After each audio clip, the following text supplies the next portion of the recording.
नमस्कार, मेरा नाम है शिवम दुबे और आप सब चेतना मंच देखना शुरू कर चुके हैं। राजनीति में एक वर्ड आता है सोशल इंजीनियरिंग और इसका बड़ा महत्व भी है राजनीति में।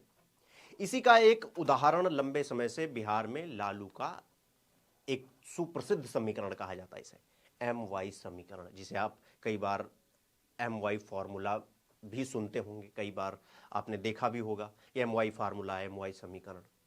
विरोधी पार्टियां लगातार इस फॉर्मूले के खिलाफ रणनीति बनाती रहती हैं। अब इसी कड़ी में एक बार फिर बीजेपी ने कमर कस ली है, क्योंकि आप सब जानते हैं, यह माना जाता है, ऐसी मानसिकता है और यह कहीं कहीं पर सच भी दिखाई देता है कि एम वाई समीकरण यानी मुस्लिम और यादव बीजेपी कभी को माना जाता है कि बीजेपी को कभी वोट ही नहीं देंगे, और मुस्लिम तो 2-4% छोड़ दें तो वो वोट ही नहीं देंगे। अब इसी को लेकर के बिहार की राजनीति में बीजेपी एक नया पैंतरा अपना रही है। इसी कड़ी में बीजेपी ने आरजेडी के दो प्रमुख वोट बैंक मुस्लिम और यादव को अपनी ओर लाने के लिए एक नई रणनीति बना रही है। जी हां, इस रणनीति के तहत क्या होगा, बीजेपी यादवों की पार्टी में शामिल करने के लिए एक विशाल सम्मेलन आयोजित करेगी। सम्मेलन की तिथि 14 नवंबर है और यह पटना के बापू सभागार में आयोजित किया जाएगा।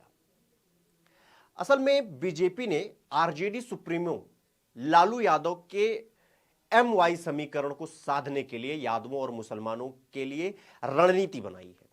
इसमें बीजेपी महाभारत में श्री कृष्ण का अभिनय करने वाले अभिनेता नीतीश भारद्वाज का सहारा लेगी। पटना में 14 नवंबर को हजारों की संख्या में यादवों को बीजेपी ज्वाइन कराने की तैयारी की जा रही है और ये तैयारी बहुत जोर शोर से है, बहुत जोर शोर पे है।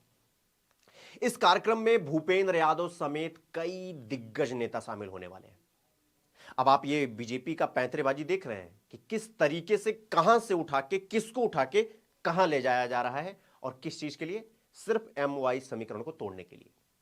इतना ही नहीं, सम्मेलन में केंद्रीय गृह राज्य मंत्री नित्यानंद राय मुख्य अतिथि इसमें होंगे।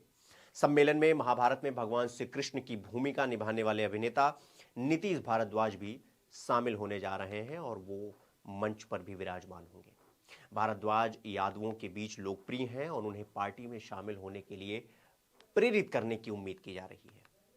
यादव, चूंकि आप सब जानते होंगे कि यादव बिहार की सबसे बड़ी जाति मानी जाती है। महाभारत में श्री कृष्ण का अभिनय करने वाले दिग्गज अभिनेता नीतीश भारद्वाज काफी समय से बीजेपी के सदस्य हैं। बीजेपी का मानना है कि अगर वो यादवों का 20 से 30% वोट अगर खिसका दे, यानी अगर खुद की तरफ कर ले, हासिल कर ले, तो वह बिहार में चुनाव जीतने में सक्षम हो जाएगी। यादव बिहार की सबसे बड़ी जाति है। 2014 और 2019 में बिहार में लोकसभा चुनाव में जातिगत समीकरण के कारण बीजेपी को सफलता मिली थी। 2014 में जेडीयू के अकेले चुनाव लड़ने से बीजेपी को फायदा हुआ और 2019 में जदयू के साथ चुनाव लड़ने से बीजेपी को यादव और मुस्लिम मतदाताओं का समर्थन मिल गया था। 2024 में अब चुनाव समीकरण बदल चुके हैं। फिलहाल अब 2024 में चुनावी समीकरण कंप्लीटली बदलते हुए दिख रहे हैं। बीजेपी के साथ छोटे छोटे दल भी आ रहे हैं, जबकि दूसरे खेमे में आरजेडी, कांग्रेस और वामपंथी दल के साथ जेडीयू भी विराजमान है।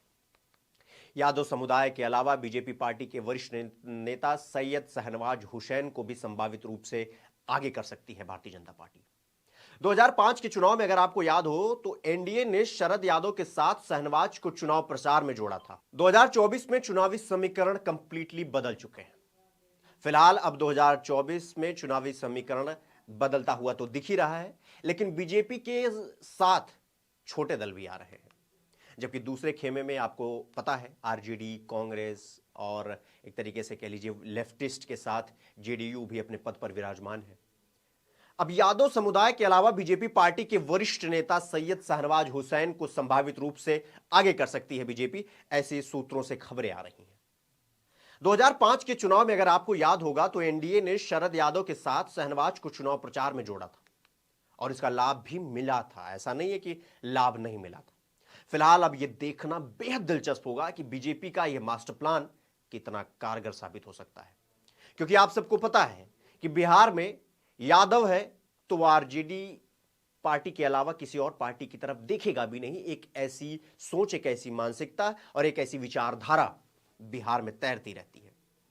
अब इसी MY समीकरण को तोड़ने के लिए बीजेपी ये पैंतरा अपना रही है। हालांकि ये पैंतरा कितना कारगर साबित होगा ये तो वक्त के, यानी एक तरीके से कह लीजिए कि भविष्य के गर्त में समाया हुआ है। मगर ये एक बड़ी खबर थी तो हमने सोचा आप तक डिलीवर करा दिया जाए। फिलहाल मैं आप सबसे इजाजत लेना चाहूंगा। आप सब अपना बहुत ख्याल रखिए, सतर्क रहिए, सुरक्षित रहिए और लगातार चेतना मंच देखते रहिए। और वीडियो अच्छा लगे तो सब्सक्राइब भी करिएगा, शेयर भी करिएगा।